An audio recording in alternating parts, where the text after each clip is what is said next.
Este,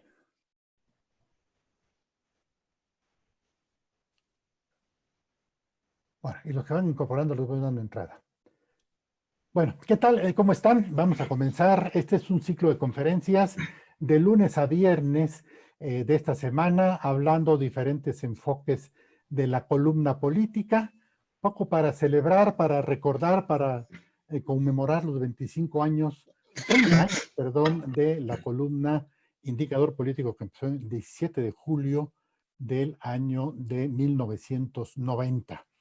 Los diferentes enfoques son de diferentes etapas que le ha tocado transcurrir a la columna y que de alguna manera tiene que cruzarse como aspecto informativo. Les agradezco mucho la de los que están ahora participando, los que se están incorporando. Como primer tema teníamos a Víctor Roura, pero lamentablemente por causa de fuerza mayor no le fue posible participar y aceptó ocupar el espacio José Martínez, veterano periodista, colega. Trabajamos en El Financiero, escribimos varios libros, uno sobre Salinas que nos censuraron para segunda edición, pero él ha trabajado el tema de prensa negra, de prensa crítica, del papel de los medios, las relaciones con el poder. Nos va a hablar un poco de lo que sería el punto de quiebre que le tocó a la columna Indicador Político, que fue, repito, en el 90, que fue la terminación del ciclo en el 70 de Carlos de Negri y la inauguración de la columna política moderna con Manuel Buendía en 76, Manuel Buendía, José Luis Mejías y Miguel Ángel Ganado Chapa, sobre todo. Entonces, comenzamos con José Martínez. Pepe, adelante, el tema es precisamente la escuela Carlos de Negri, qué significó para la columna. Adelante. Bueno, saludos a todos, antes que nada. Yo escribí un texto a propósito de tu columna, un día después de los 30 años, y mencionaba que parece que fue ayer. Han pasado 30 años de entonces. Alguna vez un joven periodista le preguntó al escritor Adolfo Bioy Casares ¿en qué consistía el éxito de un escritor, de un periodista? Y él respondió, los primeros 40 años son difíciles. Bueno, tú ya llevas 30 años ininterrumpidos con la columna, años difíciles, lo recuerdo desde el principio, y cumples con un trabajo que mencionaba don Daniel Cosío Villegas, quien señalaba que un columnista tenía como tarea principal hacer pública de verdad la vida pública del país. A diferencia de lo que ocurría en otros años, en otras épocas, y como lo señala en su novela Enrique Serna, era ocultar la información, vender el silencio. Pero esta escuela de Carlos de Negri, que surge al inicio de la década de los 40 del siglo pasado, tiene una explicación. No solamente fue Carlos de Negri quien hace este género, donde se reúne el poder, el dinero y la política, que lo hacen inexpugnable, intocable, con un poder tan amplio como el que tenía el presidente de la República. Estaba por encima del poder de muchos políticos, de muchos gobernadores, de muchos alcaldes. Ese era el poder que tenía Carlos de Negri. Ahora, yo no sé si llamarle la escuela de Carlos de Negri, porque una escuela, por definición, tiene un carácter pedagógico, y no creo que la calumnia y la difamación tenga nada de pedagógico. Carlos de Negri incursionó en el periodismo por un azar. Él había regresado de España, donde él había protagonizado un escándalo por la venta de los trámites para los españoles que buscaban refugiarse en México. Su padre era el embajador de México en España, Ramón de Negri. Había tenido cargos diplomáticos muy importantes en diferentes países, en Austria, en Alemania, en Chile.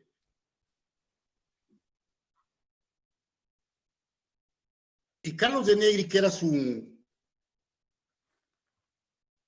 hijo putativo, aprendió desde el hogar, desde la casa, los entresijos de la política. Ramón de Negri, el padre de Carlos de Negri, había sido secretario de Agricultura con el presidente Álvaro Obregón, y con Emilio Portes Gil fue secretario de Economía, de Comercio. Y las charlas en la casa, el desayuno, giraba en torno a la política. Carlos de Negri así aprendió algunos trucos, algunos secretos del manejo político. Tuvo la fortuna de viajar por todo el mundo con su padrastro, de ir a buenos colegios, de tener acceso a una cultura que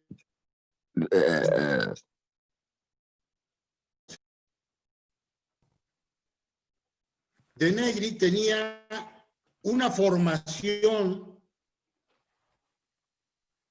muy diferente a la que podían tener algunos periodistas. Bueno, en esos años el periodismo, más que una profesión, era un oficio. Y yo considero que ahora, con el paso de los años, esa escuela de Negri sigue vigente, pero por fortuna los periodistas se han ido profesionalizando, y aquí yo remito a un aspecto que es fundamental para un periodista.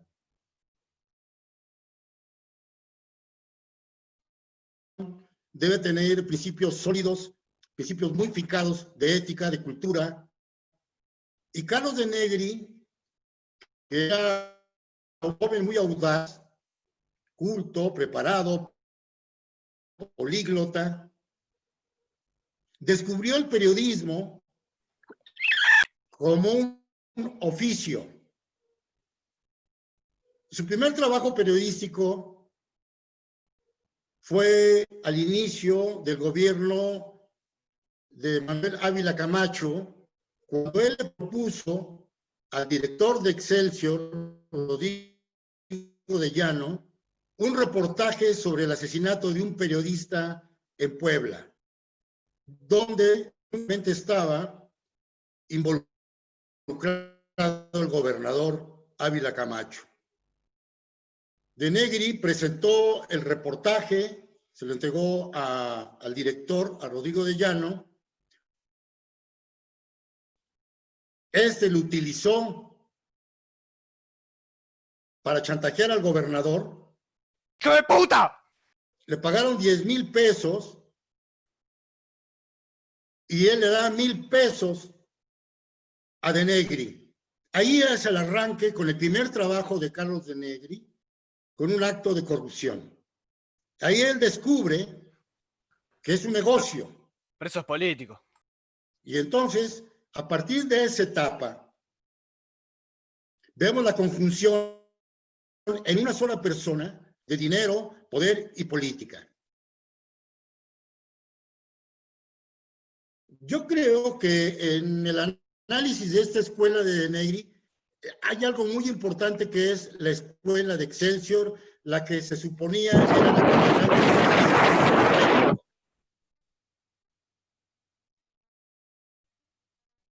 Y Rodrigo de Llano, que fue director durante 3 décadas de Excelsior, formó una escuela de periodistas donde prevalecía la corrupción. Salvo algunas excepciones, periodistas que se fueron formando ahí, como Julio Scherer,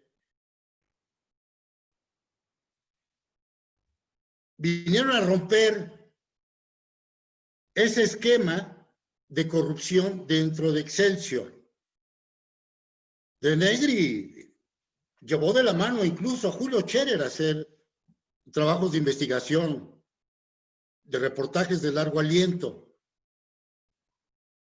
Pero Rodrigo de Llano es un personaje clave en los inicios de Carlos de Negri, quien trabajó a lo largo de 30 años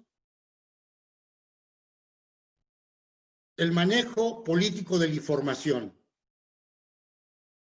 Al inicio con grandes reportajes, después con una columna política, con su fichero político, pero se manejaba a través de filtraciones que se hacían incluso desde la presidencia de la República. La información de Negri se nutría por el presidente, la oficina presidencial, por los gobernadores, por políticos, y fue despuntando hasta llegar a su clímax con Francisco Galindo Ochoa en los 60s. Galindo Ochoa, que fue jefe de prensa del presidente Gustavo Díaz Ordaz, era un político con antecedentes no solamente de violencia, sino antecedentes de corrupción. Era un político que andaba armado, que cargaba siempre una pistola calibre 38. Era de la vieja escuela de los políticos. Entonces, estos personajes que fueron fundamentales en la vida de Negri, como son Rodrigo de Llano y Galindo Ochoa, no han sido muy estudiados, e incluso en el libro El Vendedor de Silencios podrían haber ocupado otro espacio. Yo creo que el gran libro de la corrupción de la prensa en México tiene que ver mucho con la escuela de Excelsior, muchísimo. De Negri formó un grupo de periodistas a su imagen y semejanza. Esa era la escuela, una escuela que la vimos reflejada durante muchos años en la nómina de los gobiernos. Salud. Pero no era ninguna novedad la corrupción en la prensa con De Negri, ¿eh? Desde la época de Porfirio Díaz empezó la corrupción en la prensa con el control mediante contratos publicitarios. Desde 1980 está documentado. Y con el surgimiento de Excelsior en 1917, un año antes, estuvo el surgimiento del Universal, empezó un proceso de industrialización de la prensa mexicana. Pero no fue el negocio como se esperaba, y el periódico terminó en una crisis económica que, aunado a las críticas al gobierno, el presidente Plutarco Elías Calles... Cállate, calvo. al ver que Excelsior tomaba la irrespetuosa, deja posición, hablar. Excelsior tomaba la posición por apoyar la lucha de los cristeros, motivó que el gobierno interviniera en el periódico y lo comprara el Banco de México. El Banco de México se hace dueño del periódico, pasan unos años, se hace una cooperativa, y Rodrigo de Llano, que había sido un incipiente periodista, pero más publicista, que vivía en Nueva York, es invitado a dirigir el periódico.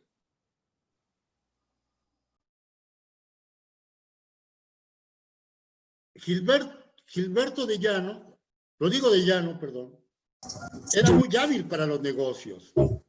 Y él fue el maestro de Carlos de Negri, el que le enseña este camino. Y de Negri lo aprende bastante bien, y lo hace una industria. Viene una Cállate, calvo. generación No seas respetuosa, mi niña. de periodistas que van a sucumbir al embelezo de la corrupción y van a exhibir con el género de la columna política como tal a partir de Negri. Estoy muteado. De alguna manera, de Negri es el precursor de la columna política. Quítame el orden de alejamiento.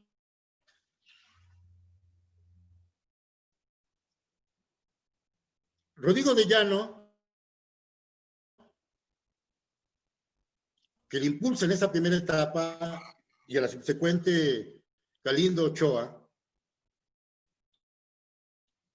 se dedican a atacar a todos los periodistas críticos que cuestionan a los presidentes. De esa manera, intelectuales de la talla de Daniel Cosío Villegas, Octavio Paz, fueron puestos bajo la lupa de Negri para difamarlos. Todavía, de manera póstuma, en 1974, con la publicación de Libelo de Dani, el sobrino del tío Sam, para desacreditar el trabajo de Daniel Cosío Villegas, está elaborado con información filtrada por el que era secretario de Gobernación en el sexenio de Gustavo Díaz Ordaz, que era Luis Echeverría. Luis Echeverría era un informante de Negri.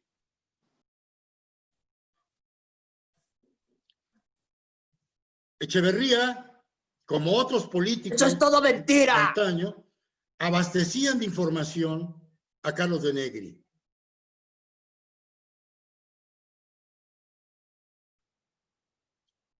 Hay un enorme mito en torno a de Negri, como si él fuera el dueño de esa información. Eran filtraciones, más que investigación. Más que periodismo de investigación, se manejaba a base de filtraciones, de golpeteo político, de manipulación de la información. Y por eso cobraba.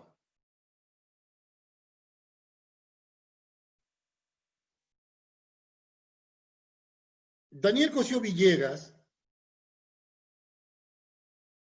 planteaba, a partir del manejo de la manipulación de la información en Excelsior y en otros medios, como eran novedades, que había que hacer de verdad la vida pública, que fuera pública, pero ese era el trabajo de los periodistas, de los columnistas, de ir más allá del qué, del porqué de la información.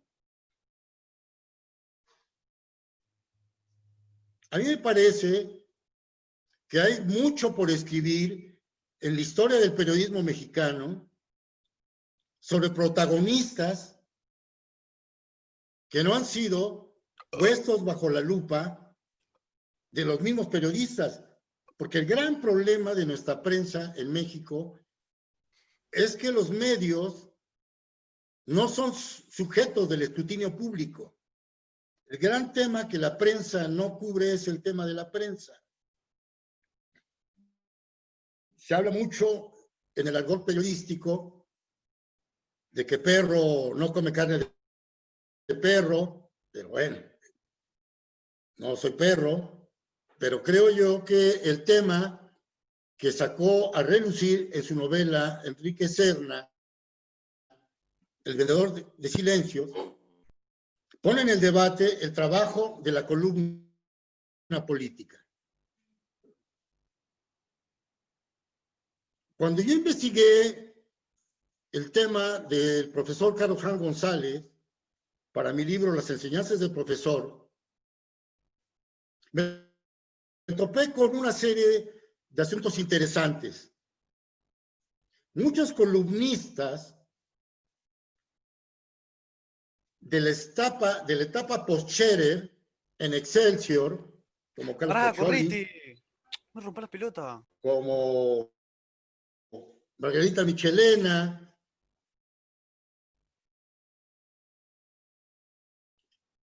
estaban al servicio de Galindo Ochoa para promocionar políticos como el profesor Carlos Jan González. Pero ahora se hacía de una manera más burda. No tenían el refinamiento que tenía Carlos de Negri. Yo llegué a platicar y visité varias veces en su casa a Manuel Mejido y le preguntaba yo justamente por Carlos de Negri. Yo no conocía a Mejido, él me buscó a mí a finales de los 80 para entrevistarme. Y cuando conocí su oficina, me llamó mucho la atención cómo las paredes de su despacho estaban tapizadas con fotografías de él y Carlos de Negri.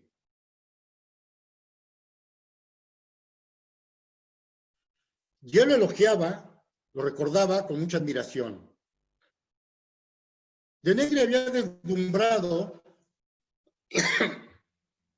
a varias generaciones de periodistas. Al mismo Scherer.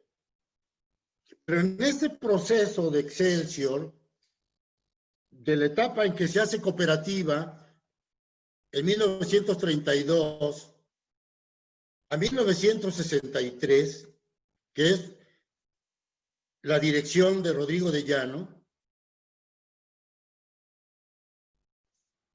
había un periodista que era Manuel Becerra Acosta, que era el subdirector, y es al que le toca hacer un cambio en el proceso del periódico. Pero es imposible cambiar Excelsior. Además, Becerra Acosta, una persona mayor, tenía más de 80 años, cuando le toca dirigir Excelsior, tiene 83 años, y estuvo al frente menos de un año porque fallece. A la muerte de Becerra Acosta, que fue una dirección muy corta, viene la promoción de Julio Scherer a la dirección del periódico, que se mantiene como director de 1968 a 1976. En esta etapa de Excelsior, él tiene que hacer un cambio para darle brillo a la publicación que estaba catalogada con unas más importantes del mundo, y empieza a incorporar a una serie de colaboradores, como este propio Daniel Cosío Villegas, como es Froilán López Narváez, como es Ricardo Garibay, a Gómez Arias, Alejandro Gómez Arias, y darle un prestigio editorial y aprovecha para deshacerse de los servicios de Carlos de Negri. Fue difícil,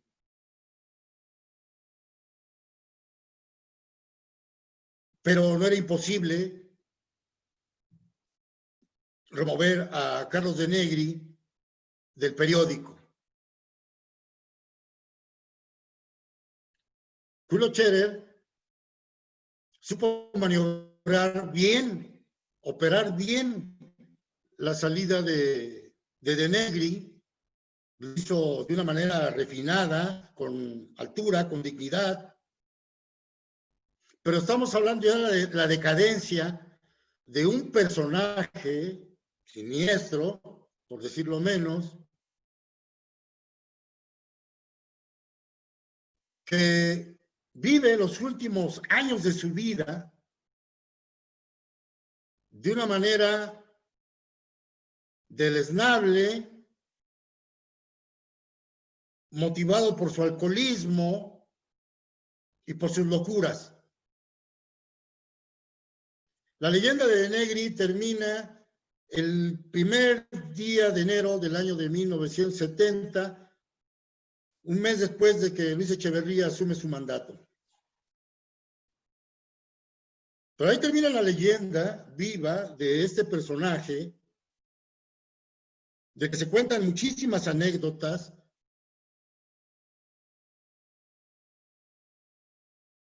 pero la escuela de Negri persiste con el tiempo, sigue hasta la fecha. De Negri se impone en el negocio del periodismo al asumirlo como tal y crea su propia agencia de publicidad, la agencia de Negri de publicidad, ya como si fuera un negocio empresarial, el chantaje, la difamación, la calumnia, como una empresa. Y aprovecha la proyección que da la televisión incipiente en esos años de los 60 para promoverse. Entonces tenía la televisión, tenía el periódico más importante del país a su servicio, tenía los contactos políticos, tenía los informantes, y eso lo llevó a mantenerse con una impunidad que lo hacía intocable, como dice Scherer, como decía Scherer, a nivel del presidente. No había en este país ninguna persona como de Negri, salvo el presidente, que podían actuar con total vileza e impunidad. Los jefes de prensa que se dan a partir de Lázaro Cárdenas son los que fueron los generando las condiciones para que surgieran este tipo de periodistas. Sin duda alguna, la etapa de mayor relevancia, la etapa de oro de Negri, fue con Miguel Alemán.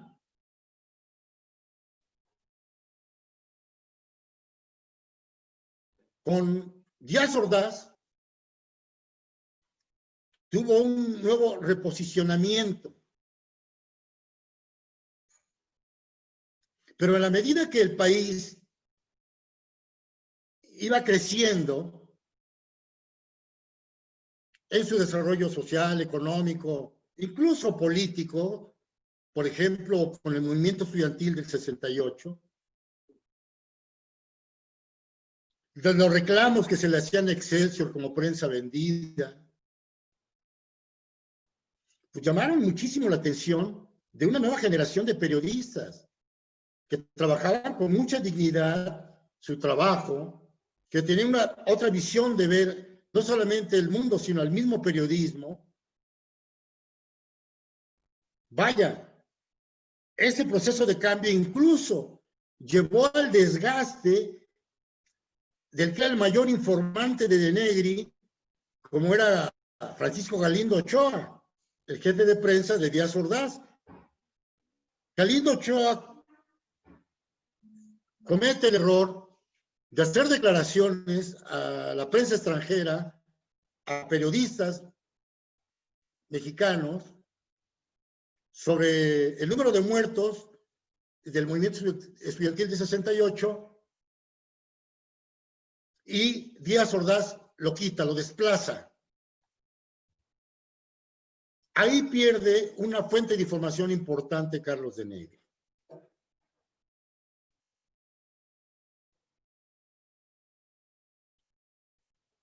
Galindo Ochoa se convierte entonces en un asesor de expresidentes, de políticos y de futuros presidentes. Pero el hecho de que le cerraran el grifo de información a Denegri lo lleva a experimentar un desasosiego por la falta de esa alimentación de información y se refugia cada vez más en el alcoholismo. Y lo llevan a su decadencia absoluta hasta llegar a su asesinato. El 1 de enero de 1970 por su mujer. Dice el refrán que lo que empieza mal acaba peor. Y en la escuela de Carlos Denegri, que aún subsiste, cuando vemos a muchos periodistas que se convierten en empresarios con empresas ligadas a la comunicación. Hemos visto las filtraciones que ha hecho este gobierno y que hicieron en el anterior y que siempre lo han hecho con listas de periodistas que tenían contratos con el gobierno. ¿Cuál es el propósito de filtrar esas listas? Golpear a los periodistas críticos. Pero hay de contratos a contratos. Yo estoy sorprendido porque he venido siguiendo la pista de muchos periodistas renombrados, famosos, que llegan a tener hasta 11 empresas y que son benefactores de fundaciones, incluso fundaciones ligadas a Manuel Bartlett, a la esposa de Manuel Bartlett. Entonces, esta escuela, la escuela de Denegri, que sigue vigente, por desgracia, se ha topado con con nuevas generaciones de periodistas que tienen más presente su compromiso con la sociedad, con los lectores, porque a diferencia de los columnistas políticos de esa etapa, estaban muy orientados a escribir para el poder. Yo siento que el gran error de los columnistas políticos, desde mi punto de vista, es escribir, ser los mensajeros para los grupos de poder. Yo siento que ahora están las condiciones para que los columnistas, los periodistas, aprovechando la influencia y el alcance de las redes sociales, puedan llegar a las masas. No están mandando mensajes políticos al poder. Eso ya se acabó.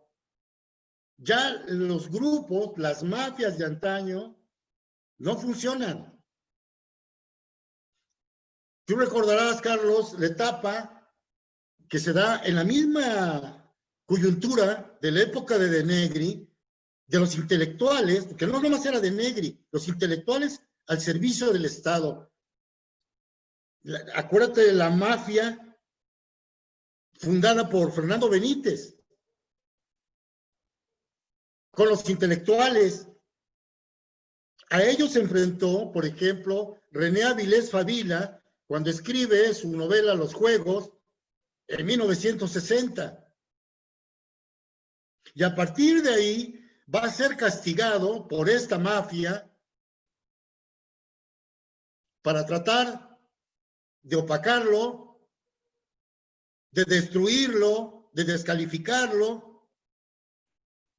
Y bueno, son etapas que se dieron durante el régimen priista y que responden a esa escuela. Pero también en el Partido Acción Nacional lo pudimos constatar con los columnistas al servicio de los gobiernos del PAN. Yo recuerdo que al final del gobierno de Felipe Calderón, un columnista que se casa con una periodista, celebran su boda en la Bolsa Mexicana de Valores, teniendo como testigo, como padrino, al presidente de la República. Entonces, si los columnistas empiezan a formar parte del poder político, a ser parte del sistema,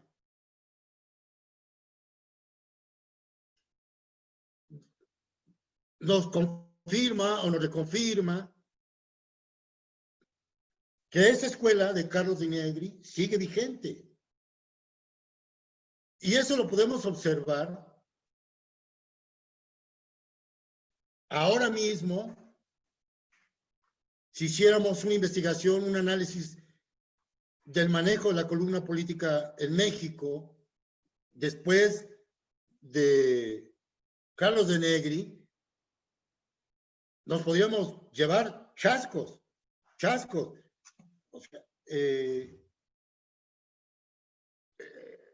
el manejo de la información que hicieron personajes muy influyentes por estar al frente de la televisión, sobre todo los grandes conductores de noticias de Televisa, el caso de Sabludowski, que admiraba fervientemente a de Negri, pues nos reflejan justamente eso del poder político que ha dañado al periodismo mexicano. Hay casos, por ejemplo, que yo recuerdo de personajes que estaban protegiendo al profesor Han para proyectarlo a la presidencia de la República. Yo lo menciono en mi libro, Las enseñanzas del profesor, donde te sorprendes de que personajes como Francisco Martínez de la Vega terminaron seducidos por Galindo Ochoa, por el profesor Han, e incluso yo narro en este libro una parte de la intervención que hicieron, intervención telefónica incluso, en contra de José Luis Mejías y de Manuel Buendía, que incluso a José Luis Mejías lo excluyen del Universal, lo sacan del Universal cuando él está en una gira presidencial con López Portillo. O el caso de Manuel Buendía también, que sufre la censura por las presiones de Galindo Ochoa, uno de los grandes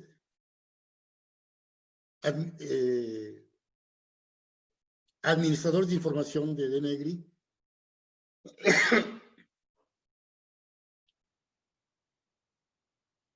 El mismo Pajés Yergo, que fue partícipe del manejo de la manipulación de la información con Denegri, con Galindo Ochoa, pero muchas veces pocos periodistas nos atrevemos a señalarlos, a cuestionarlos, como es el caso del mismo Julio Scherer, que siguió, aun cuando criticó y quitó a Denegri, finalmente Scherer terminó incurriendo en lo mismo. Muchos periodistas de proceso cobraban en las oficinas públicas, como la Lotería Nacional, su salario, o fueron puestos a trabajar en dependencias públicas para subsistir en la etapa de crisis, de proceso, cuando por instrucción del presidente López Portillo se dio la orden de suspenderle la publicidad. Pero el que estaba atrás de toda esa operación era Galindo Ochoa. Yo recuerdo, narrado, a mí me lo platicó Alfonso Martínez Domínguez, que era gobernador, de un presunto apoyo por $1 millón a Julio Scherer. Y a los 8 días de que le dan el dinero a Scherer, le dan un procesazo a Martínez Domínguez, y como acostumbraba Scherer a decir, te di el golpe para que vean que no me tienes controlado. Entonces, ese tipo de periodismo lo vemos, o sea, yo creo que hay que derrumbar estos mitos del periodismo mexicano. ¿Pero cómo lo vamos a hacer? Pues justamente confrontándonos con nuestro pasado inmediato, que ha llevado a la prensa mexicana a perder su credibilidad. O sea, no hay nada más importante para un periodista que 2 cosas: su honor y su credibilidad. Y creo que la prensa, con todos sus problemas, ha cumplido de sobra su papel en los últimos gobiernos. En buena medida, la libertad de expresión que gozamos ahora no es una conquista de ningún partido político. Nos la hemos ganado con sangre. Hay centenares de periodistas asesinados en los últimos 50 años después de Denegri. Tan solo en los últimos 20 años van cerca de 200 periodistas ejecutados. O sea, hemos pagado esa cuota. Entonces, las complicidades del poder con la prensa que generaron esa escuela de Carlos Denegri, en la que Excelsior tuvo mucha responsabilidad, donde se inventó a este personaje siniestro, al que se le protegió ahí en esas páginas durante 30 años, debemos investigarla, exhibirla. Yo creo que la novela de Enrique Serna se quedó chica. Excelente trabajo, maravilloso. Claro, tampoco se trataba de no se iba a hacer un tratado de periodismo, pero bueno, creo que ahí están los argumentos para escribir la novela de Excelsior, o la novela del Universal, la de Novedades, la de Proceso. Hay mucha tela de dónde cortar, hay mucha tierra de dónde abonar en este tema, y creo que lo grave, lo difícil, lo complicado es ver qué editoriales le entran, porque ahorita se publicó la novela de Enrique Serna. Cuando yo propuse la biografía de Julio Scherer, las editoriales Grijalbo, Océano, Planeta, me dijeron no, el tema Scherer no podemos manejarlo. por un lado le tenían respeto y por otro lado le tenían miedo. Entonces, yo creo que hay muchísimos temas pendientes, hay muchas asignaturas pendientes en la prensa, hay muchos personajes que son los otros de Negris, y creo que las columnas políticas que vinieron a refrescar al periodismo en los últimos 30 años, después del crimen de Manuel Buendía, pues han servido para que las nuevas generaciones entiendan cómo es la política,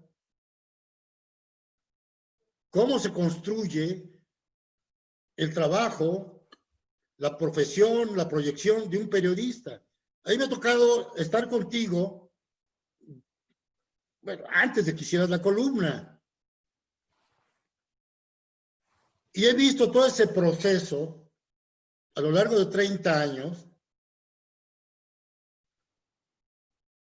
pero tuviste una formación muy sólida, tuviste una cercanía a Buendía, viviste en la casa de Buendía, te enseñó el ABC del periodismo.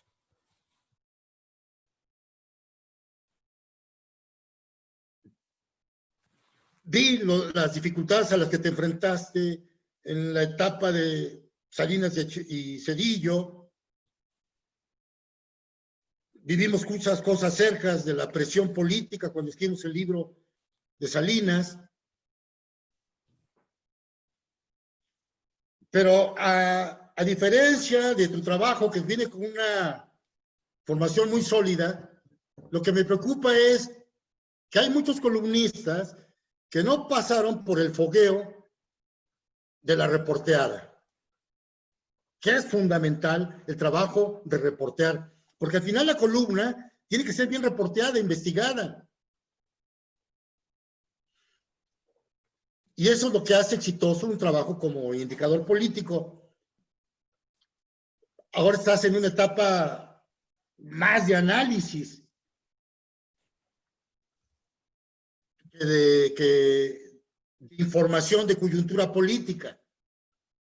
Son los procesos que yo veo que has ido viviendo a lo largo de estos años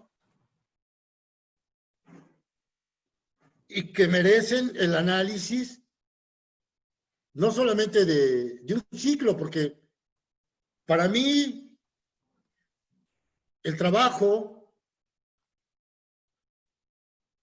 del comentario en una conferencia sobre la escuela de Negri va muchísimo más allá. Debe ser mucho más profunda. Yo, por fortuna, tuve la cercanía con gentes como Jesús Blancornelas. Fuimos muy cercanos, me prorrogó 4 o 5 libros y me contó anécdotas difíciles que vivió.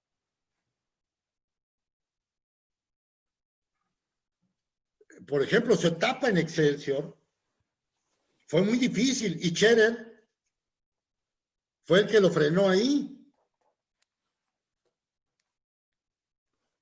Cuando Blancornelas comenzó a publicar su columna política en Excelsior a finales de los 80s,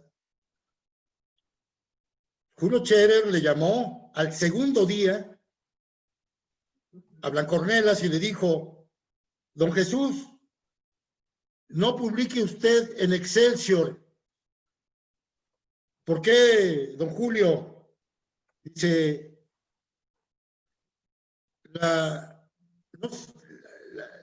solamente la mierda se junta con la mierda, usted no es mierda. Y Blancornelas ya no publicó en Excelsior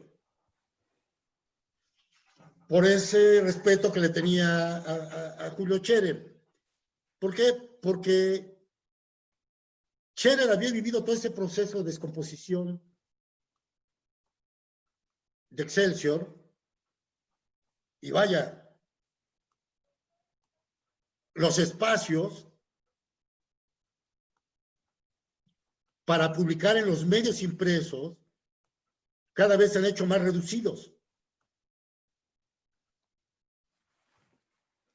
Y a veces el periodista lo que busca es un foro para publicar, y sin tomar en cuenta muchas veces el contexto histórico, coyuntural de los medios.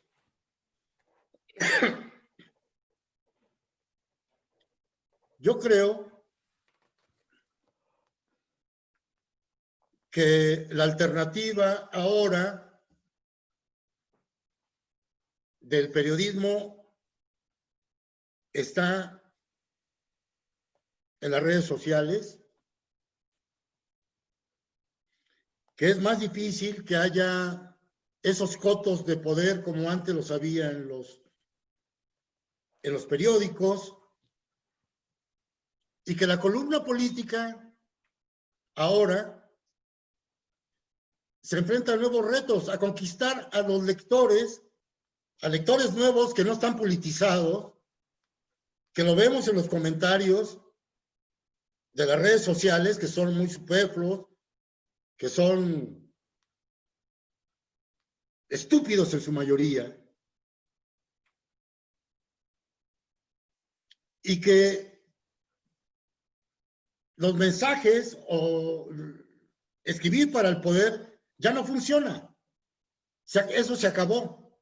Lo que no se ha acabado es la corrupción de un amplio segmento de los periodistas, y que lo vemos, ya lo señalé anteriormente, con esa dualidad de periodistas versus empresarios, con empresas vinculadas a la publicidad, que fue lo que hizo De Negri en su momento. Entonces, yo es lo que veo, lo que observo, lo que considero, y que al paso de los años valoro y revaloro el papel que tú hiciste con el indicador político. Con el indicador político, y bueno, dejo ahora la palabra para seguir dialogando, charlando en este foro. Bueno, gracias, Pepe, por esta introducción a lo que sería esta revisión, desde luego muy desordenada en cuanto a temática. Es imposible en 5 conferencias cubrir lo que es la historia de la columna desde su origen a la actualidad, pero quise comenzar con el tema de la escuela de De Negri, que no fue una escuela, pero fue una escuela. Es decir, no documentó, no capacitó, pero dejó malas mañas. Voy a retomar algunas ideas que tú mencionaste para consolidarlas, aterrizarlas. El primer caso de Galindo Ochoa, en un desayuno que tuve yo con Galindo Ochoa, desayuné varias veces con él, cuando trataba de filtrarme información. Y bueno, pues era una gente de edad, educada, conmigo fue muy educado, aunque decían que era bronco. Desde luego, nada de lo que me planteó yo lo llegué a manejar en la columna, pero sí pude entender la jugada. Él me platicó que la columna Fichero Político, que además el nombre de fichero era más policíaco que periodístico, la redactaba él como secretario de Información y Propaganda del PRI. ¿Por qué razón? Porque lo que era la columna política, y sobre todo el fichero político, servía para mandar mensajes del PRI a la clase política sin pasar por la cuestión personal. Por ejemplo, él me decía que a veces lo usaba mucho para filtrar ternas de candidatos a diputados, senadores y gobernadores. Entonces, filtraba él a través de la columna de Negri, la redactaba en su oficina y la mandaba ya hecha. Y mencionaba 3, y de acuerdo a cómo sopesaban las reacciones, ya el PRI tenía una idea clara de por dónde podría venir la decisión. Entonces, ese era su papel. ¿Por qué razón? Porque la prensa hasta ese momento era una prensa sistémica. y porque la prensa disidente era disidente dentro del sistema. Mencionaste, por ejemplo, a Fernando Benítez, que era un hombre del PRI, institucional, priista, presidencialista, etcétera, obediente, pero que había convertido México en la cultura primero y después la cultura de México en un espacio de debate intelectual, pero siempre dentro de las reglas del sistema. Bueno, perdón, te interrumpo, te doy un dato. Fernando Benítez vivió 3 años en el rancho, en la casa del profesor Han, en Santiago Tanguistengo. Ahí escribió el libro Viaje al Centro de México. Sí. Y después escribió las memorias que no se publicaron del profesor Han, Historia de una vida. Bueno, esa parte pues era la que funcionaba Benítez y que se hereda o se comparte con la revista política, la de Manuel Marcó Pardiñas, que era igual, era el espacio de debate de un sector dentro del sistema, la del nacionalismo revolucionario. No había ninguna fuerza política de oposición. El único partido de oposición real era el Partido Comunista, porque representaba, como Partido Comunista, la propuesta del socialismo comunista. Y por lo tanto era una alternativa, no era una alternancia. Entonces, ese es un dato que quiero dejar subrayado. La otra, como escuela, dejó en efecto de las agencias de publicidad, que bueno, tenemos los ejemplos claros. El presidente López Obrador ha publicado la lista de aquellos columnistas o periodistas que operaban como agencias de publicidad de sí mismas. Era la manera de triangular. ¿Por qué nació la columna como la conocemos después de Denegre? Y el caso de Denegre, que muere el 1 de enero del 70, el presidente era Díaz Ordaz, Echeverría toma posesión el 1 de diciembre del 70.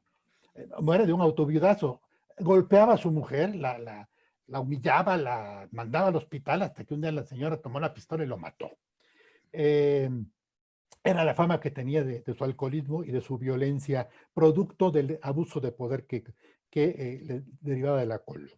Entonces, de ahí parte, después, en 70, en 76, viene el modelo de las columnas sindicadas Buendía, Mejías y Granados a través de AMI y la posibilidad de que una columna se publicara simultáneamente en 30 periódicos y por lo tanto ya no se podía censurar a un periodista con una columna, porque ya estaba publicado en otros lados. El otro dato que venía es que la columna nace como un acto, digamos, de debilidad de los dueños de los periódicos, que saben que carecen de credibilidad y para conseguir credibilidad no hay más camino que ser críticos, pero ellos no pueden ser críticos, tienen muchos compromisos. Entonces abren el espacio de las columnas. Buendía llegó a definir en alguna de sus conferencias la columna como un periódico dentro de otro periódico, porque él decía, yo soy autónomo, yo tengo el título de mi columna, es como mi periódico, yo doy lo que quiero y me lo publica.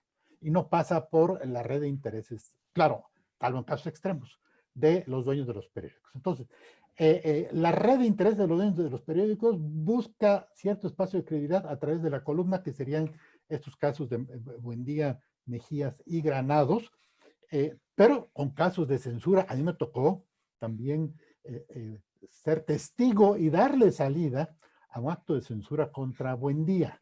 Buendía, cuando le censuraban una columna, yo estaba en la revista Proceso, era ya su jefe de información de la agencia CISA Proceso, cuando le censuraban una columna, lo que hacía él es que mandaba una nota a sus amigos diciéndoles, bueno, ¿saben qué? Esto se censuró, no quiero hacer escándalo, se las mando a ustedes para que la vean. Entonces, me llegó a mí una columna sobre algún negocio del profesor Carlos Jan González. Entonces, subo con Scherer y le dije, don Julio, esta es una nota. Scherer y Buendía tenían un pique malo, desagradable, digamos, sin las reglas de urbanidad política. Se caían mal y se lo demostraban. Y Buendía dijo, pero bueno, a lo mejor no quiere que se publique. Le dije, ya hablé con él, lo único que pide es que se publique sin ninguna introducción, simplemente la pura columna. Bueno, total, lo único que logré fue que se reconciliaron brevemente Buendía y Scherer. La columna se publicó en Proceso. Entonces se veía como ya no, los mecanismos de censura ya no eran absolutos. Entonces sí, Buendía padeció la censura, pero en este caso se pudo romper un negocio de unos autobuses, si mal no recuerdo. Entonces, los dueños de los periódicos eran los que tomaron el control primero del poder. Cuando se desprestigiaron, se las dieron a las columnas. Cuando vieron la fuerza de las columnas, entonces se inaugura la etapa de lo que yo podría llamar como las columnas de los dueños de los periódicos, que para unificarlos en una palabra, solamente podríamos decir que es las columnas, como me distraje un poco aquí con un mensaje, las columnas como trascendidos. Todos los periódicos tienen sus trascendidos, son las columnas de los directores de periódicos. Y por lo tanto, ya los columnistas comenzamos a hacer, de alguna manera, a perder el poder de negociación frente al dueño del periódico, ya empezar a ver cómo se apretaban tuercas para mecanismos de censura. Entonces, los dueños de periódicos recuperaron el control de sus periódicos y entonces comenzaron a traficar políticamente con los trascendidos. Todos los trascendidos son responsables del editor y dicen lo que quieren. Esta parte tiene que ver también con lo de la estructura interna. Los columnistas antes formaban parte de la redacción, iban a trabajar la redacción hasta que Buendía los acostumbró a trabajar ya en sus propias oficinas. Esta autonomía de espacio inclusive nos dio una mejor forma de trabajo y una mayor libertad de escribir. Ya si lo censuraban, pues era decisión del director y todos operábamos en el sentido, yo nunca padecí censura, pero otros compañeros sí decirle, mira, si no te gusta, simplemente no la publiques, pero no la tachones. Y yo no hago ningún conflicto porque, bueno, era espacio de trabajo. Entonces, hemos visto cómo la columna pasó de ser una columna de la estructura de poder, tipo de Negri, a una columna sistémica y después a una columna con enfoques de Estado, porque recuerdo que jóvenes periodistas que nos reuníamos con Buendía, Alejandro Ramos, Miguel Ángel Granado Chapa, que participa mañana con la columna de Manuel Buendía, y Oscar Hinojosa, y yo íbamos a comer una vez cada 2 meses con Buendía, aparte de la relación que yo tuve personal, y ahí a veces reclamamos decir por qué los columnistas apoyaban el gobierno, y Buendía dijo, no es un periodismo de gobierno, es un periodismo de Estado. En situaciones de riesgo del Estado, el columnista tiene que atender los objetivos de sobrevivencia del Estado. Hoy ya no. Hoy estamos viendo cómo columnistas publican información, inclusive que podríamos decir atenta contra la estructura, la fuerza y la legitimidad del Estado. Pues está permitido y ya no hay ni reglas ni censuras. Entonces, la columna política pasa a ser de Estado y luego a ser ya voz de una persona, el autor. Y ahí entramos a otra parte que me gustó mucho que lo mencionaras, las dos necesidades que tiene el columnista. Primero, el ser reportero y tener técnicas de investigación. Pero segundo, para mí, el de la capacitación. Cuando yo empecé a hacer en Financiero una columna económica todos los viernes, que se llamó Indicadores, yo entré a trabajar primero en proceso la fuente financiera, porque es la que estaba libre y me gustó, y de ahí pasé al financiero. No solo me especialicé en economía, en servicio de economía 14 años, sino me puse a estudiar de manera autodidacta economía. Me compré libros sobre historia de las doctrinas económicas, me hice amigo de los economistas, los invitaba a desayunar para que me enseñaran a interpretar fórmulas estadísticas, para que me enseñaran el lenguaje. Apenas comenzaba a salir la hoja de cálculo, el Supercalc 3, que un amigo me mandó a su asistente que me enseñara en 3 horas. Yo hacía mis propias gráficas, hacía mis propias corridas. Entonces, esta capacitación no la tienen ahora. Cuando me tocó política, lo primero que hice fue a ver cuál es mi bibliografía política. Claro, lo que siempre podemos decir, todo columnista que no haya tenido una referencia del Príncipe de Maquiavelo, pues no es columnista que se respete. Pero yo me metí a estudiar formalmente la historia de las ideas políticas y luego académicamente. Entonces, esta parte de la capacitación, parte de una opinión o de un consejo que me dio Buendía en materia de columnas, que dijo, para que tú puedas explicar en tu columna un suceso, primero tienes que entenderlo. Y tienes que entender sucesos complejos que están 5 niveles arriba del reportero. Entonces, si vas a hablar de política de partidos, necesitas teoría de los partidos, doctrina de los partidos, toda esta parte de la ciencia política que tiene que ver como partidos. El reportero, lo ideal sería que el reportero de política pues tenga una licenciatura en ciencias políticas, no solo de periodismo, sino en ciencias políticas. Periodismo ayudan nada más a redactar, y administración pública, por cierto, por razones de que la ciencia política de la UNAM está articulada al Estado priista. Capacitaba a los recursos humanos, no los capacitaba para el enfoque crítico. Entonces, esta parte, pues, estos datos adicionales, de alguna manera permiten consolidar esta percepción de que las columnas fueron parte de un desarrollo, de una evolución del periodismo. En lugar de que los dueños capacitaran a sus trabajadores, preferían contratar a un columnista. Y entonces, pasamos al último tema, entre otros, que quiero aquí mencionar, que es el de los dueños de los periódicos. Hoy, por así decirlo en términos generales, el 85% de los principales o de los 18 periódicos diarios son empresarios. Por lo tanto, su estructura periodística forma parte de consorcios empresariales. ¿Qué puede de alguna manera tener como objetivo periodístico? Que tuvo, por ejemplo, Scherer, con todos sus asegúnes, porque él era periodista, reportero. Fue un mal empresario y por eso salió de Excelsior. Mi tesis es que salió porque no supo administrar una cooperativa, pero bueno, ese es otro tema. Y claro, el empujón del gobierno y de los grupos de poder. Pero Scherer era periodista y reaccionaba como periodista, aún con esos vicios. Fueron varias veces en las que cometió ese desatinado estilo de recibir publicidad y luego atacar para decir que no lo compraba. Se puede hacer sin necesidad de atacar, simplemente ser abierto. Pero bueno, eran estilos. Entonces, los dueños de los periódicos forman parte de consorcios periodísticos. A ver, ¿qué espíritu de libertad de expresión puede tener, por decir un nombre, Ili Ortiz? Yo trabajé en Universal, yo vi sus operaciones. Era una estructura de poder político para su empresa. Reforma el sector empresarial. Excelsior en su momento cuando era después de la salida de Scherer.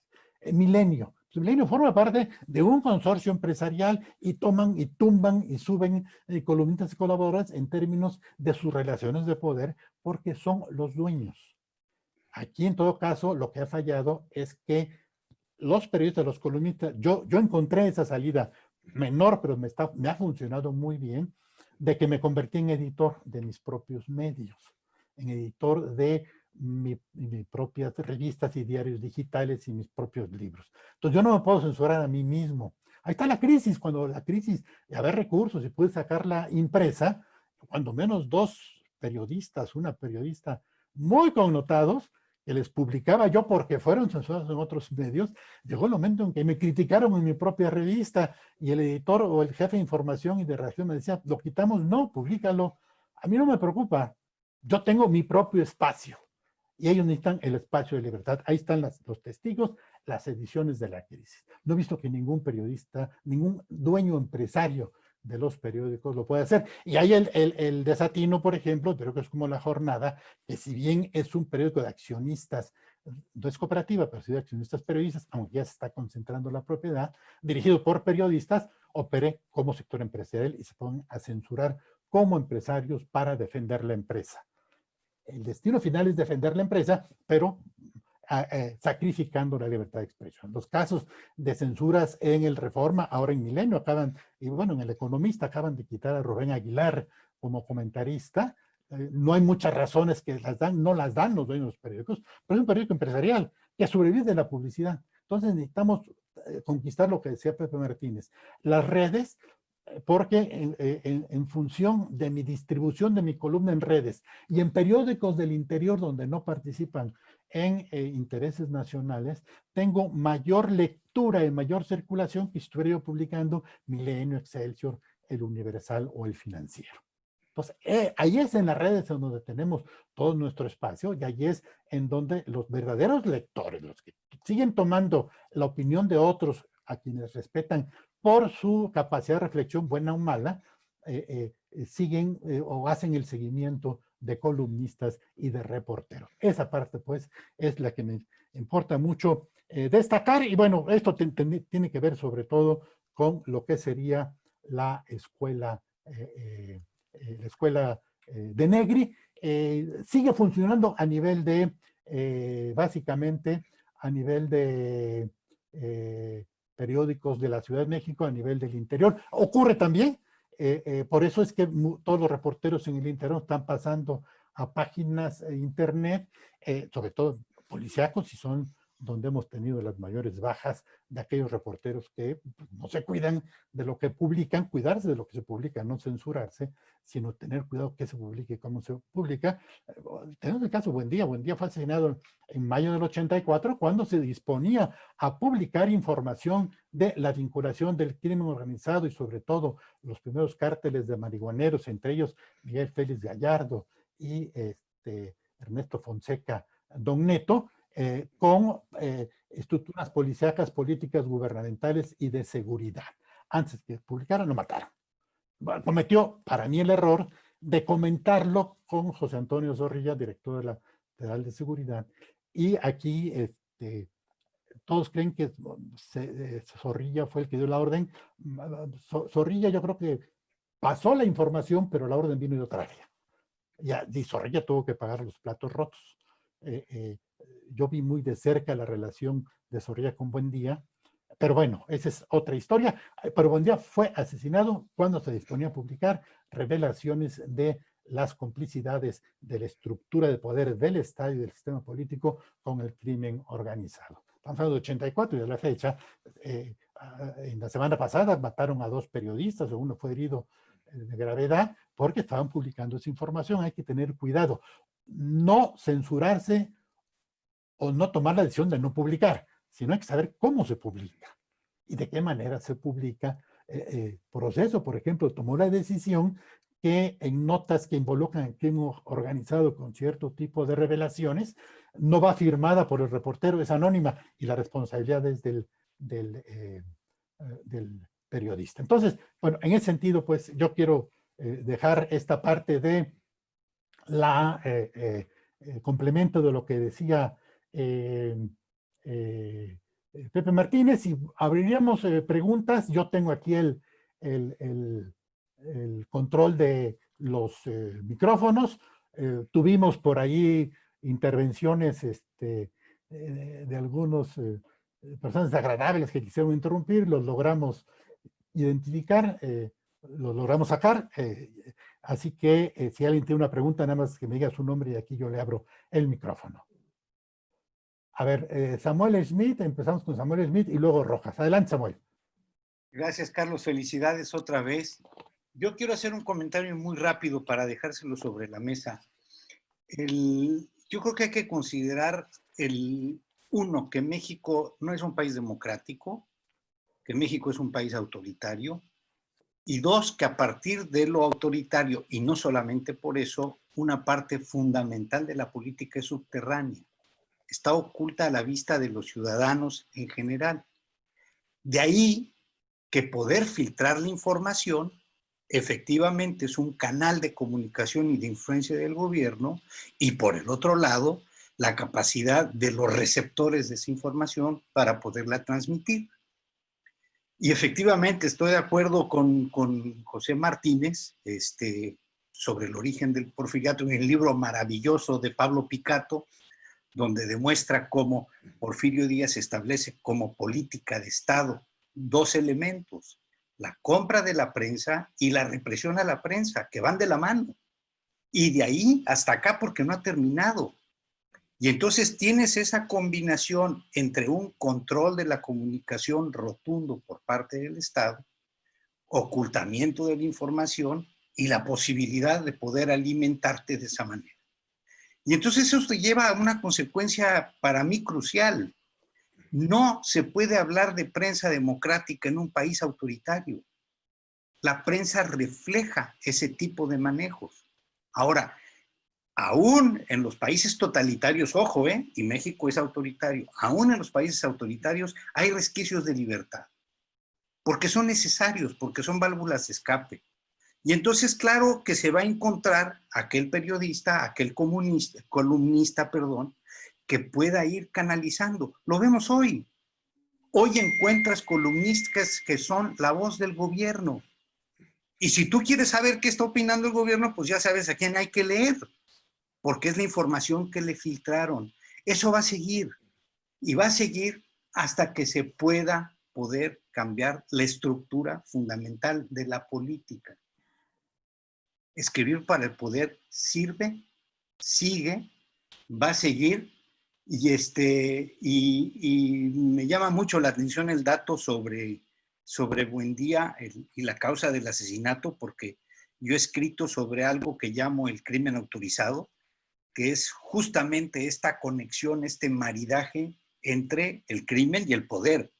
Y ojo, en esto la prensa, los periodistas, los columnistas no han sido actores siempre inocentes. No todos. Y por supuesto que hay que definir. Yo en alguna ocasión planteé, el asesinato de periodistas hay que verlo.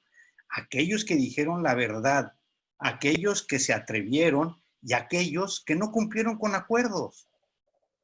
Porque también eso tenemos. O sea, no podemos pretender que en un país con el nivel de corrupción que tiene México, que la prensa sea totalmente honesta. No lo es un reflejo del país. Hasta ahí. Gracias y gracias por las dos ponencias. Gracias, Samuel. Voy a dar nada más una referencia a lo que decía de que es cierto, de todos los muertos no todos son honestos, con una anécdota platicada por alguien que le tocó vivir. Estaba en un periodista que estaba en una delegación, que estaba en una visita allá por Tamaulipas, y después se le acercó un reportero para platicarle su tragedia. Y dijo, pues que estaba perseguido por narcos. Y le preguntó el reportero, oye, pero pues, ¿te metiste o qué? Pues bueno, mire, yo le explico. Un día llegaron a mi oficina y me llevaron dinero. Yo ganaba poco, me faltaba dinero. Y me dijeron, oye, mira, nada más, pues sabemos que estás mal, te dejo esto y no te vamos a pedir nada ni a censurar. Y el periodista que contaba esto, le digo, ¿usted qué haría? Bueno, pues no sé. ¿Y qué pasó? Pues que resultó que después me llegan y me dijeron, oye, necesitamos que publiques esta información. No, no, es que quedamos en lo que quedamos en lo que quedamos, pero queremos que la publique. Ah, ¿usted qué haría? Entonces, hay que entender la lógica de los periodistas locales, no justificarlos. Para mí es decirle, maestro, pues mejor vamos buscando nosotros otro ingreso en donde no haya tanto conflicto. Pero tiene razón, Samuel, hay que tener muy precisada esa lista. A ver, José Luis Rojas. Gracias, muchas gracias. Al maestro José Martínez, perdón, me voy a poner la cachucha de maestro de la UNAM. Tengo varios grupos y me están haciendo una pregunta que qué mejor que el maestro Martínez, el maestro Carlos Ramírez y quien más pueda ayudarme a contestar. Esta llamada nueva normalidad va a traer muchos cambios en muchas actividades, en muchas profesiones y particularmente en la nuestra, en la de periodismo. ¿Cómo ven esta nueva normalidad para nuestra carrera? Sobre todo pensando en los jóvenes, en las nuevas generaciones. Pregunta para el maestro Martínez, por favor.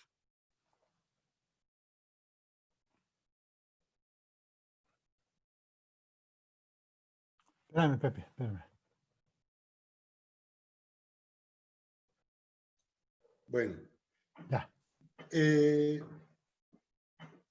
Yo lo estoy viviendo ya en la nueva normalidad. Yo estaba más concentrado en escribir un par de libros y ante el panorama que me daba la lectura de las noticias, decidí abrir una página de Facebook. Yo no tenía ni el más remoto interés en abrir una página de Facebook. La había abierto yo hacía años, me fue muy bien y la terminé cerrando porque es muy absorbente. Y me tuve que adaptar a la nueva normalidad, a mi realidad. Tuve la suerte de abrir la página y empezar a conectar con los lectores, a partir de la experiencia que había tenido en los años recientes. Yo tengo mis libros ahorita en cajas, desmonté mi biblioteca y tengo 150 libros de consulta diaria. De los libros que más me gusta estar leyendo y releyendo. Y me enfrenté a esa realidad, a esa nueva realidad, a esa nueva normalidad para escribir. Yo creo que ahora los periodistas tienen que tener mucho ingenio para reportear. Los que venimos de la generación de inicios o mediados de los 70s, pues reporteábamos por teléfono. No existían las redes sociales. Vaya, no existía ni el fax. Entonces, los periodistas de ahora, si es que tienen buenos maestros, porque lo malo es que desde la universidad, los que dan las clases, la mayoría no tienen experiencia como periodistas. Muchos maestros no han transitado por las redacciones o las estaciones de radio o la televisión, sino que egresan de la universidad y son maestros, no tienen el expertise. Yo me he enfrentado mucho a eso. En años me ha tocado estar trabajando en muchas universidades, asesorando tesis de muchos estudiantes de comunicación. Y para mí el reto es que tienen una ventaja que no teníamos nosotros. Tienen todas las bibliotecas del mundo en Internet. Tienen todas las hemerotecas del mundo en Internet. Nosotros, yo me acuerdo con Carlos, yo dirigía en el Financiero la parte del área de análisis político. Carlos estaba en la jefatura de información y nos la pasábamos haciendo recortes periodísticos para alimentar nuestros archivos. No había de otra manera. Entonces, hacíamos una base de datos documental, bibliográfica, testimonial. Pero ahora, todas esas ventajas, el periodista de ahora, de estos años, con o sin la nueva normalidad, tiene que enseñarse a cosas muy básicas. En saber hacer un buen archivo, en saber desclasificar información, en aprender a solicitar en las áreas de transparencia la información. Tiene que tener sus temas propios. Ya no el que le dé tanto el jefe de información, tener la propia iniciativa de generar sus propias ideas para generar información. Y eso te lo va a dar solamente la lectura. Pero si los jóvenes de ahora no leen, los propios periodistas no leen. Yo veo a muchos columnistas que están en el chacoteo, en el chascarrillo, pero se nota inmediatamente que no hay una lectura. O sea, si hablamos estamos hablando ahorita en este momento del columnista, pero los periodistas que arrancan tienen responsabilidades y tareas diferentes.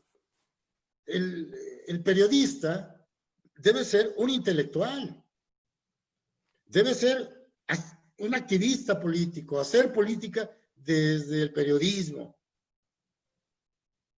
Entonces, los periodistas de ahora, los jóvenes que están en las universidades, tienen el reto de leer y leer. Leer los periódicos que ahora no les cuesta nada, que están en Internet, que son gratuitos, con algunas excepciones. Pueden leer los periódicos de todo el mundo, pueden tener muchísima información. Entonces, tienen que tener la disciplina, que es fundamental, que es básica, para cuando vayan a reportear, vayan con preguntas muy bien preparadas y no hagan el ridículo como lo hacen en las mañaneras. Los disque periodistas que acuden ahí a hablar de lo que sea, menos hacer preguntas, a cuestionar, a confrontar. Entonces, el reto de los periodistas de ahora está en lo que hacíamos siempre. La lectura es fundamental en un periodista, armar un buen archivo, hacer una buena agenda para tener contactos y saber aprovechar las herramientas actuales que son maravillosas y enseñarse a desclasificar información. Hay cursos especiales para aprender a manejar el Internet, para sacarle provecho al máximo. Yo lo hago, lo hacemos muchísimo, pero hay que saber hacerlo. Hay que verificar mucho la información y hay que saber desclasificar información y entender cuáles son los temas de interés público, qué le interesa a la gente común, a la gente en la calle, y aprender otras cosas elementales, como son cuestiones elementales de derecho. Saber cuáles son los límites que van a tener en su libertad de expresión, saber lo que es el derecho a la información, saber cómo están las leyes vigentes, saber diferenciar lo público de lo privado, y más si se está en redes sociales. Entonces, es muy amplio, tiene un abanico muy importante, pero creo que en esta nueva normalidad tenemos todos estos argumentos para que los periodistas se formen, no que sean políglotas como de Negri, no que sean cultos como de Negri, ni tan sinvergüenzas como de Negri, simplemente ser periodistas que tengan una trinchera y que tengan un compromiso, que tengan principios éticos muy cimentados para poder comunicarse con los lectores. Es lo que yo respondería. Gracias, Pepe. Un par de tres datos complementarios. Primero, la nueva normalidad, reducción del empleo. Todos los periódicos están reduciendo, yo creo, cuando reanuden actividades, 1/3 de su planta laboral. Entonces, habrá más competencia y muchos periodistas y reporteros quedarán fuera del mercado. Esa va a ser una realidad brutal y, por lo tanto, la competencia también será muy fuerte. Dos, también hay una confusión en el trabajo o el oficio periodístico y como anecdótico, lo mencionaba Pepe Martínez cuando hablaba de los que cubren la conferencia de prensa. Si ustedes tienen la curiosidad de echarse una mañanera completa, ven a reporteros que se levantan y dicen: señor presidente, antes de preguntar, quiero hacerle una sugerencia. ¿Por qué no en este problema hacen esto o esto? Es decir, no tienen la cultura y se convierten o se quieren convertir en consejeros del presidente.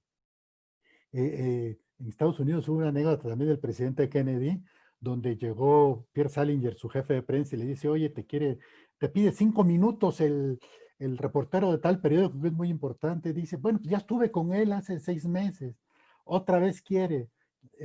¿Qué quiere que le...? Dice: a lo mejor quiere que le expliques un problema. Dice: no, es que él no me viene a ver como periodista, me viene a ver como consejero informal del presidente. Entonces, a veces cometen el error de decir: usted lo que tiene que hacer es esto. Y llegar, no sé cómo tomarlo, dejo nada más el puro registro, una de las últimas columnas, hace menos de un mes, cuando vino la polémica sobre los cubrebocas, una columna de Carlos Marín en Milenio que la tituló así: presidente, deje de neciar y póngasela. Es decir, ya regañamos al presidente. Yo creo que una columna de análisis científico, de análisis político, de análisis psicológico, puede tener más profundidad y mayor efecto que un columnista, por muy famoso que sea, le diga: deje de neciar. Digo, está bien, si fuera diputado en la Cámara, para mí el oficio periodístico no va por ahí, ¿no? Entonces sí, esta nueva normalidad del empleo y este tipo de periodismo. Bueno, ¿alguien más que quiera preguntar? A ver, Israel, gusto saludarte. Qué bueno que estás por aquí. A ver, Israel Mendoza, estoy tratando de abrir. ¿Ahí me escuchan? Ahí está ya. Listo. Muchas gracias, felicidades Carlos por el aniversario de la columna. Gracias. Indiscutiblemente también un referente en el columnismo político en México. Primera anotación que quisiera hacer es, el libro de Serna es muy bueno en literatura, como investigación periodística creo que le faltan testimonios, le faltan más datos más fuertes, porque se queda en la bibliografía que tenemos todos al mismo alcance. El libro de Matello a Carlos de Negri, no consulto por ejemplo el ejemplo del libro de José Luis Martínez, que ahí trae un apartado de Negri, y creo que la escuela de Negri es escribir limpio, escribir pulcro, más allá si el mensaje político, más allá si estaba centaveada la columna, el escribir limpio, esa es una exigencia para un columnista. De ahí quizá en la misma escuela sería la de Granados Chapa, son columnas limpias, muy ordenadas en su estructura y en su lenguaje. Bien, muchas gracias, Israel. Sí, el dato de Serna, en efecto, debe ser leído como literatura realista, de un paisaje de la realidad. Serna es escritor, de los mejores escritores que tenemos. Ha profundizado en temas de narcotráfico como escritor. Pero claro, no es un ensayo histórico, contextual, estructural. Pero es el primero que lo hace.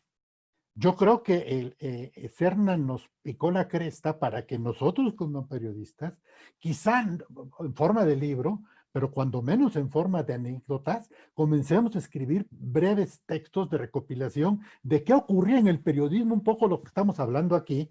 Desde luego que me imagino que Pepe Martínez, yo sin duda, estoy ya recopilando datos para ver cuál es el contexto real ya de las relaciones de poder, quiénes estaban en el periódico, el papel de la Secretaría de Gobernación, ya en enfoque, digamos, más allá de la literatura. Pero bueno, celebro esa novela, se lee con mucha pasión, puede uno cuestionar algunos pasajes, etcétera.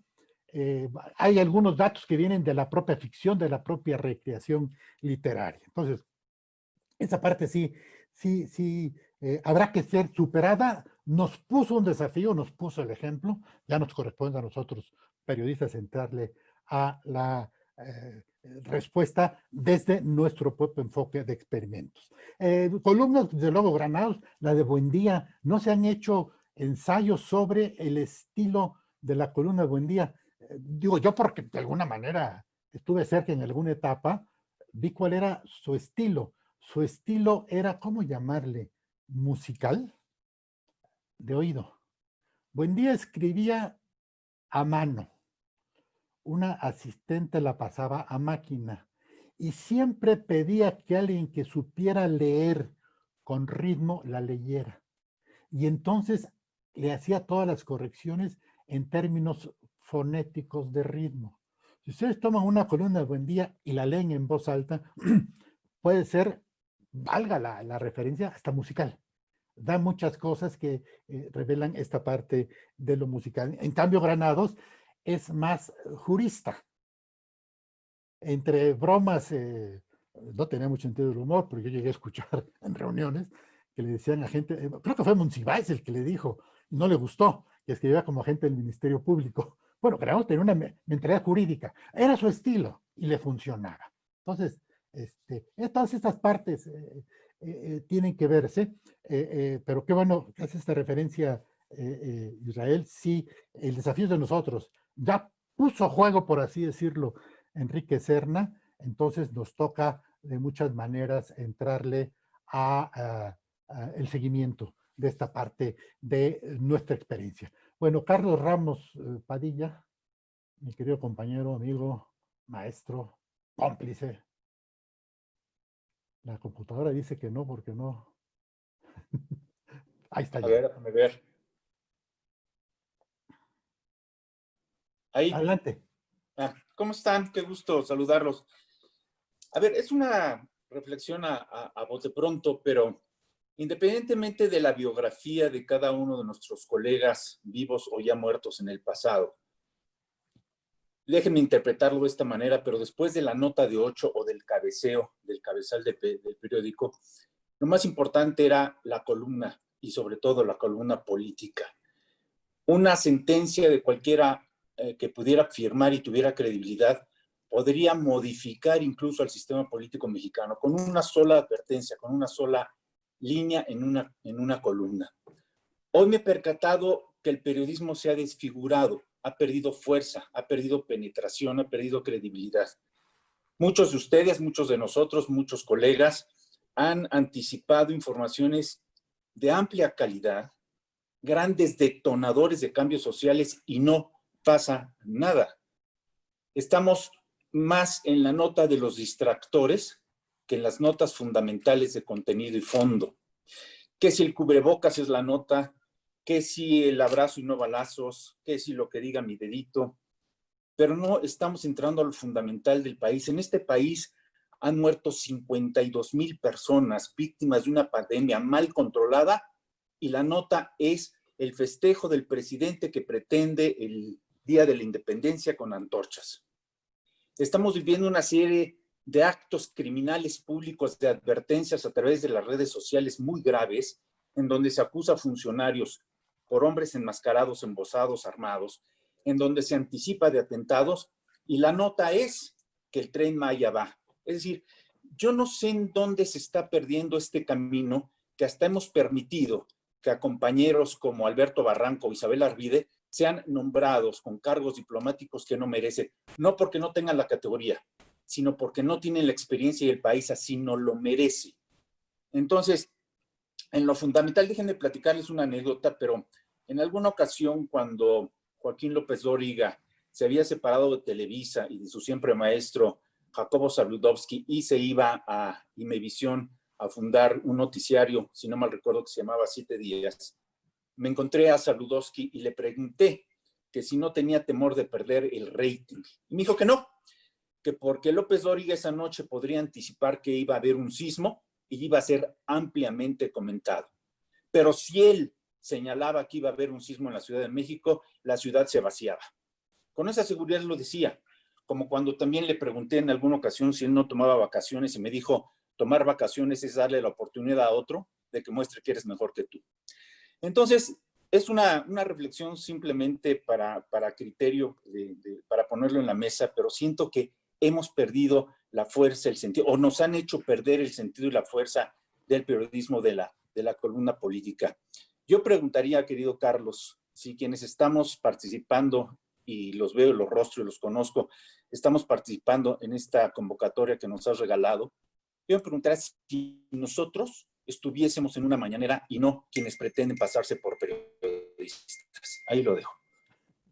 Bueno, es un desafío muy interesante. En algún momento yo lo he pensado, pero normalmente estamos acostumbrados a hacer preguntas en busca de respuestas y que el presidente diga lo que diga mi dedito, bueno, pues no hay seriedad. Y ese es el punto central. ¿Por qué llegaron a ser algunos en lo general muy importantes? Porque el sistema político encontraba en los medios un mecanismo de sondeo social. Caso muy singular, cuando Miguel Ángel Granados Chapa publicó la columna, en 1+1 me acuerdo, de que le habían regalado la casa de la Loma del Perro, la Colina del Perro a López Portillo se sacudió y rechazó ese regalo. Ya luego lo aceptó, pero bueno, reaccionó. Es decir, cuando el sistema es sensible a los medios, en donde Granados no estaba pidiendo su renuncia, no estaba cuestionando su presencia, no lo estaba desprestigiando en el mundo, estaba diciendo, oiga, ¿por qué está recibiendo esa casa? Él dice, tiene razón, no la voy a recibir. Había esa interconexión, para eso servíamos, alertar. Proceso, en la época que a mí me tocó, del 77 al 83, era cuando hacía las grandes denuncias, las grandes investigaciones. Revelaba los grandes documentos. Yo publiqué todos los documentos de planes de desarrollo antes de que salieran y generaban un efecto, porque la clase política, la clase gobernante, tomaba en cuenta a a la prensa. Hoy, ¿qué ocurre? Un dato nada más, alguna vez allá en Financiero, febrero de 1995, en una columna que publiqué ahí, mencioné en el tercer o cuarto párrafo una frase que, bueno, causó estragos. Dije simplemente que Zedillo había sido el beneficiario del crimen de Colosio. Bueno, la reacción, luego la supe, Zedillo personalmente tomó el teléfono, le marcó a Rogelio Cárdenas y le puso una gritoneada que Rogelio Cárdenas no estaba acostumbrado a administrar esas relaciones de poder, se les dejaba Alejandro Ramos, se quedó pasmado. Y al final dijo, bueno, ¿y qué quiere? Nada más quería decirte eso. Es decir, reaccionaba. Hoy se puede decir del presidente todo y, pues es que son nuestros adversarios, son los neoliberales. Y en esa medida no se establece lo que mencionaba Samuel Schmidt, de que no tenemos un sistema democrático, no hay esa relación democrática, en donde aún bajo control o acotamiento por dependencia de publicidad y todo, los medios cumplen la función de alertar al gobernante y de alertar a la sociedad. Entonces yo me pregunto, con una de tus muy simpáticas preguntas que a veces a la mañanera, primero no te van a dar la palabra, porque están controladas. Y segundo, que te diga, lo voy a ver y luego le informo. Punto. No hay ese diálogo. Es decir, la mañanera no es para cogobernar o para retomar vía medios lo que está sintiendo la sociedad, sino es simplemente una información unidireccional. Por eso yo creo que yo no tengo nada que hacer ahí, yo por lo menos, ¿no? ¿Alguien más? A ver, Juan Ibáñez, un momentito. ¿Cómo puedo yo aquí? A ver, Pepe y luego Juan Ibáñez. Adelante, Pepe. Sí, ¿me escuchas ahí? Sí, adelante.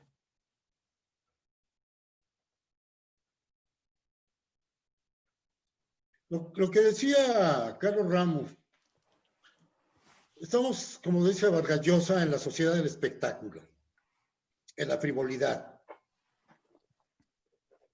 Hemos visto la mala calidad de nuestra prensa. Tenemos muy malos periodistas. Yo siempre lo he dicho abiertamente, y uno de mis temas es la prensa. Como yo no tengo que quedar bien con nadie y soy independiente, de toda mi vida he sido independiente. La última vez que trabajé en un periódico fue con Carlos Ramírez en el Universal. Iba yo a regañadientes, ¿no? Yo jamás pensé trabajar ahí porque sabía que nos iban a correr, pero siempre he visto yo a la prensa muy pusilánime, muy mediocre, muy frívola, y dices, ¿de qué sirve tener 100 millones de dólares, que es lo que invirtieron en el Reforma, en esa empresa, para hacer ese periódico? ¿Se necesita tantos millones de dólares para hacer un buen periódico? Te digo que no. Hacer buen periodismo se puede hacer ahora. Puedes hacer una película, un video, lo que quieras en redes sociales. Tú editas tu propia información. Lo que falta es talento. Talento. Yo veo muchos periodistas que están en su zona de confort, están jubilados, ya están viejos, escriben porque es un hobby. Y yo siento que tenemos que tenerle mucho respeto a la computadora, como le teníamos mucho respeto a las máquinas de escribir, y amar nuestro trabajo, y saber que tenemos un compromiso con quienes nos leen. Yo al menos, lo que publico en las redes sociales, lo hago para que me lea la gente, si no, ¿para qué escribo? y convivo muchísimo con mis lectores. En la madrugada me han llamado y los atiendo. Claro, si estoy perdido durmiendo no lo hago, pero si estoy despierto los atiendo. Ese es el cliché que tienes que hacer con lectores. Escribes, como decía García Márquez, si no, es como escribir rayas en el mar. Entonces, el periodista que no se respeta a sí mismo escribe frivolidades. No hay rigor. El periodista siempre ha sido menospreciado, y voy a poner un dato.